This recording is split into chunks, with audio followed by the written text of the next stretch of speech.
Hey everyone, this is Brittany here with Surfing Waves of Light, and I'm coming to you today from my phone in the car. Shout out to Mathers on the Mat. That's Kevin Taylor's channel, who told me that I need to record my videos in higher definition, and definitely check out their channel if you feel inspired. They have an awesome travel channel where they travel in their van all over the world. Sometimes they fly places. Kev is a genius at using points. Taylor is just a beauty and a beautiful mother, and now they're traveling with their baby son Wyatt. So anyway, just a shout out to them, and also a shout out to Aunt Tara, who got me this phone holder. Now I can easily record myself in the car. So just wanted to say some thanks in the start of this video. So I'm driving home from a job, and the guide started to come through, so I wanted to bring them through. I'm not going to channel, obviously, because I'm driving, as the closed eyes version, but I want to just tell you guys what they're saying, because it's really interesting. So I don't know how you all felt around and about the eclipse, but the couple days leading up to the eclipse, I was really tired. I was really cranky. I was not sleeping well. Still a little cranky this morning. I woke up early for a surf lesson, and I'm tired most mornings when I wake up, but I just wasn't feeling that good at first. Got over it. But anyway, so there was a lot. And of course we know from the Course in Miracles, from spiritual practices, that a lot of times when there's high energy, these things are coming up, so that way we can see them, so we can release them, so we can release these patterns, we can move on a lot lighter. And I think with the eclipse, with that extra energy, that intense energy, it brought a lot more up in me than normal, and I just found that the ego side of my brain was very controlling. Like, just was, I felt like I couldn't help it. Now, I'm not saying I couldn't, because I always have control, but the course lessons were really tough. Just getting into that peaceful state, I don't know, it was weird. I was experiencing a part of myself that did not want peace, and that's okay, because we're going to experience that for sure. So anyway, so in light of that, as I was driving home from my friend's house, and I was, feeling kind of down, not like terrible, but just a lot of doubt was coming up for me. And I was talking on the phone with a friend, and I was this is how egoic my mind was. My mind was saying, what is my purpose on this planet? Like, I don't even know what I'm doing here. I don't know about you guys, but I sometimes have these really great moments, or a lot of times I have these great moments. I have peace. I get it. I'm present, I'm here, I'm in my body, I'm in it for the long haul. But then I have these other moments where I feel so impatient, so like, what the F am I doing here? I don't understand this. I don't want to be separated anymore. I'm tired of all these ups and downs and emotions and feeling peaceful and then having an upset. I just feel over it. Now, a lot of times when I feel that way, I'm tired. Maybe I had one drink, because I don't drink a lot, but if I have one drink, sometimes my hangover or just the energy that I can feel with alcohol, like sometimes it can be really great, but other times it can sink me really low. So that was interesting, because I had one drink with my friend Sam the other night, but I was just still feeling this heaviness, right? And just like, what is my purpose? And my friend I'm talking on the phone is like, I don't ask myself that question anymore. That's a silly question. It's a sabotage question, right? Because we all have a purpose, and we can ask what our purpose is, but the way I was asking it was totally in the sabotage-y, like, my ego is so great, like, oh, why is me? Woe is me? What is life? And I think, I don't know, maybe it's just something that I do, but I think we'd all be lying if we didn't say we didn't have that experience. So that's just a little background. So I'm driving home from this job that I just did, and I'm passing all these like semi-abandoned churches, and I'm passing all these just old buildings and sort of old concept stores that have closed down, and the guides came through. And sometimes my guides come through because I see something and it activates an idea, or maybe it's just how the universe works with me and my guidance. So just seeing this one church really activated something. So part of my whole what is my purpose rant, I started this business, Surfing Waves of Light, and I have a mind, body, spirit approach to wellness and healing. I started this with my dad when he got sick with stage 4 cancer. I I quit my job and we started experimenting with alternative healing. And through that whole journey, I started to learn how to heal myself. And I started to learn not just what sick care looks like as far as you have a serious disease and now you need to treat it extremely, or even in the alternative side, you have a serious disease, now you need to treat it. It was more for me in, okay, you have some symptoms or your life isn't totally in alignment, and what are the things, what are the thought processes, what are the activities, what are the ways of life that allow us to live in the most high, the most aligned, the most loving, the ways that are lifting us up, are getting us back to the pure unconditional love consciousness. And when you start a business, it takes a while for it to take off, for people to understand, or well, maybe not to understand. If you own a pizza shop, I think people understand what you're doing, but what I have to remind myself of all the time is that people don't really understand what I do, and it's not so coherent. It's not like you can just grab a slice of pizza. Surf lessons that might be comprehensible, but energy healing, most people don't understand that. Channeling, most people aren't even into that.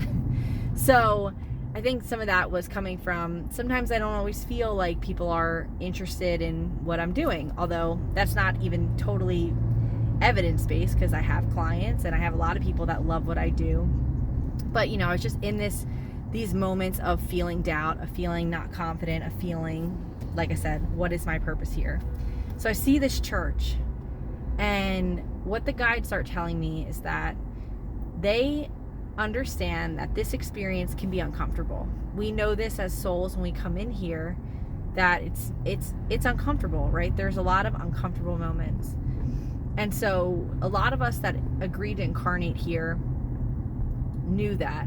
But one of the deals that we made with our higher selves and with the energies of this universe is that time would start to speed up. It would actually go faster. And so I don't know if you guys are experiencing this. This has been going on for a long time, but time literally feels like it's moving faster and faster and faster.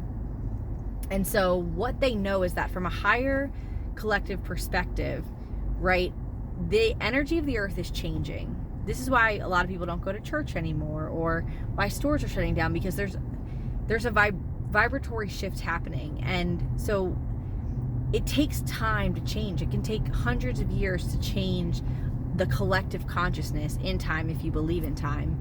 But one of the agreements we had with the energies of this planet is that because so many of us agreed to incarnate here, time could be sped up. But the problem is they can only speed up time to as fast as we can manage these upsets, these egoic thoughts, these different ideas that come to our mind that bring us down. So, for example, if you've ever heard of instant karma, there are some books that talk about this. There's this one book that talks about Jesus, and this isn't from the Bible or anything, but it's stories of Jesus, and it's one where he is, walking in a desert or something, and a bunch of banjos. That's a funny image. A bunch of bandits come, and they are trying to attack him and take his money. And he tells them, please don't do anything to me negative, because I don't, I'm not going to hurt you. But one of the abilities Jesus had was the ability to bring down instant karma. And so what instant karma is, it would be like if you took someone's energy, which could be like, I'm going to attack you, I'm going to love you, anything, and you put a mirror all around it. And so when they go to do that action isn't diluted by time. It actually just comes right back to them. So time is the thing that dilutes our karma, so to speak. Now, I'm not speaking of karma in the traditional way. Just because you do something wrong, that doesn't mean it has to happen to you. That's actually the beauty of this planet. You can do forgiveness work with yourself. You can release your own guilt, and you don't have to experience instant karma. But as a protective mechanism for himself, in this case where he was in the desert alone with no weapons, he was able to do that with time and space. He was able to bring down instant karma. So he asked that person nicely, please don't do this, because I don't want to have to bring instant karma down on you. But of course he did. And so I guess that guy was going to stab him. And so in the end, he ended up stabbing himself. And so that kind of helps to explain this concept, because it's a little bit tricky, and I'm trying to explain it the best I can. But basically, time is what we're waiting out here in a sense. Now, it's not that we're waiting because we're active. Our role here is to be the light, is to be the vibration of love. And when we do that, when we embody that, when we allow ourselves to be that in that, oh, what is my purpose here? See it and let it go, or cry it out or let it pass. That is us doing our job of actually energetically cleansing ourselves and the collective consciousness, because this whole realm is us. And so time can go quicker, so to speak, but it's up to us how much space we're leaving for the processing of our unloving thoughts, ideas, and emotions. Because the thing is they're gonna come up. It's not like any of us came down here and are in a body and are like chilling. If you're in a body, you are attached to something egoic. You're attached to something in this realm. And so we came here to release those things. And the trust, the plan was that we would come here and that our guides and teachers, the aspects of us that were whole consciousness before we became separate, they said, we're going to hand you exactly what you need when you're ready for it. And that's all we will. And so the more we are willing to do this work of, it's not even has to be practicing the course, because I think the course is so foundational, but it's also an energy. And if you get the energy that that book is trying to express, then it's just being in that energy, being willing to see who you are, being willing to forgive eventually. Maybe you can't forgive right away. I was mad at someone recently and I didn't want to forgive them right away. I was mad. And sometimes it's even just being willing to experience that feeling. And it's odd because when I'm upset, of course, I'm like, I don't want to be upset. I love feeling peace. I feel a lot of peace. But my guides, they're so funny. They're so funny. Your guides are funny. I just have to tell you that. My guides are like, just enjoy it, because you can't be mad when you're in pure unconditional love. You can't be upset. You can't be unforgiving. This is the only place you can do that. And so while that seems strange, the contrast here is beautiful, because yes, the aspect of unforgiving or being upset, guilty, resentful, shame, all that stuff, it's terrible. But the beauty is when you transcend that consciousness and you become forgiven, you become whole, you become happy, at peace, you're not guilty anymore. And that's really why we come here, is to have that contrasting experience, which we know eventually ends up through the cycles. We cycle through all the egoic things, everything that we need to clear, and we know that it eventually ends up with us coming back to oneness. It's inevitable. Going back to oneness is inevitable. We can't not go back to oneness. Now, the only matter that we have at stake here is time. And so what the guides are trying to say is that if we are willing to put aside more time to do the work, to be in the energy of allowing our feelings, of assessing where we are, of making choices that are in alignment. Alignment is the quantum decision that speeds up time, because time isn't real. And as my guides say all the time, calmness collapses timelines and anger accordions them out. When we have these emotions, and it's not just having anger, it's being stuck in anger, being stuck in these lowered emotions. We're going to have them, and it may sometimes take time to allow these energies, to allow these emotions to go away. That's normal. That's the thing. I think when you first think about being spiritual, you're like, well, I'm supposed to be at peace all the time. It's actually kind of the opposite. Now, you are supposed to be at peace some of the time. I mean, a lot. Well, there's no right or wrong about when you're supposed to be at peace, but eventually when you do this kind of work, these situations that, listen, there had been times in my life that if someone had done something wrong to me, I would have acted like a complete baby, cried in my room, never talked to them again. You know, they're wrong, I'm right. There is no other way of seeing the situation. Like straight up temper tantrum stuff. And I'm sure I can do that a bit now too, a little bit. Being honest, I'm not perfect. But the difference between having a reaction like that and how that affects time, it's not even just having that reaction, it's not being willing to let go. It's that staunch, hard and fast, I'm right, they're wrong, I'll never speak to them again. And there may be people you never speak to again, but it's the energy of hating them or not forgiving them or being mad or thinking they're wrong, because there is no right and wrong in this realm. It's just all our experiences that are meant to unearth from our consciousness, from our body, mind, spirit, energetics, the things that no longer serve us. So when we have an upset, of course we're going to be upset, so be upset, but then be willing to move forward, be willing to come into that state of neutrality and peace when the time is right for you.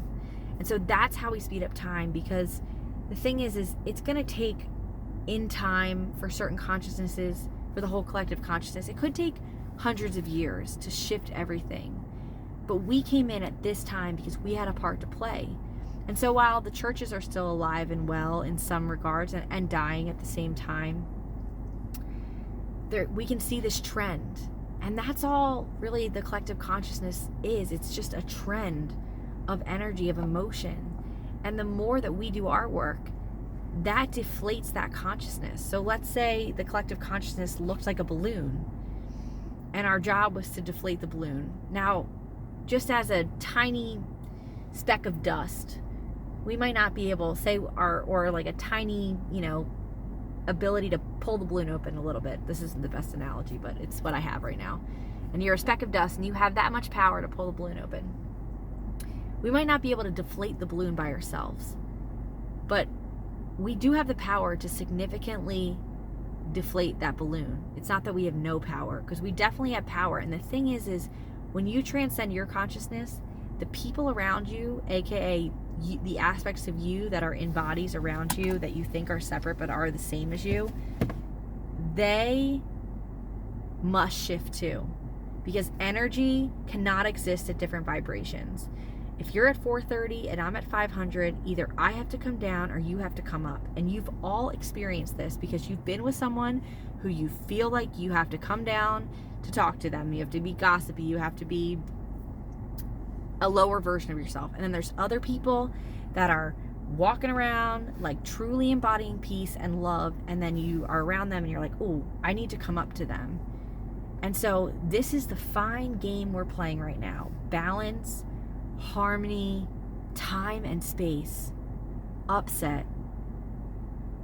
And it's a nutritional cleansing of the mind, of the thoughts. And again, it's not that time needs to be sped up. Inevitably, we will be one again, because we already are. This is just a dream separation, but how long we want to stay in the dream, how long we want to stay in upset, that's our choice. And the deeper the upset, it may take some time, but with the willingness to forgive, to say I am willing to forgive, that will speed up time. That will shift on the quantum level. So time doesn't really matter as much. It's all about the quantum shifts. And the quantum shifts move us up the spiral. And they allow us to integrate more and more and more.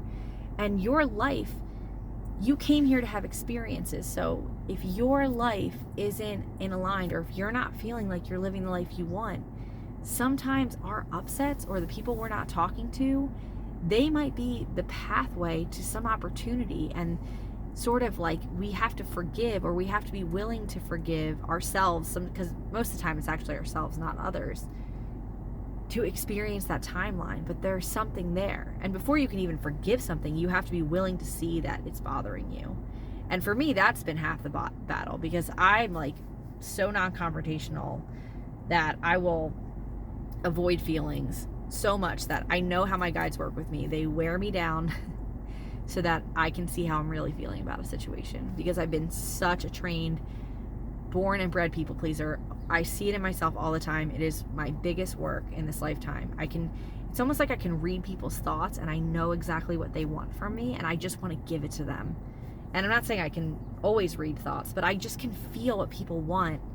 And that's my biggest work. So that was kind of a very impromptu video about how my guides are explaining time and space and what we can do to improve our experience and move closer back to the oneness consciousness. So that's it. I don't feel the energy anymore. I'm not getting any more downloads or vibrations about it, but I hope that that made sense, and I hope that you enjoyed this video. I know I did, and notice the high quality of the video, Kev and Taylor.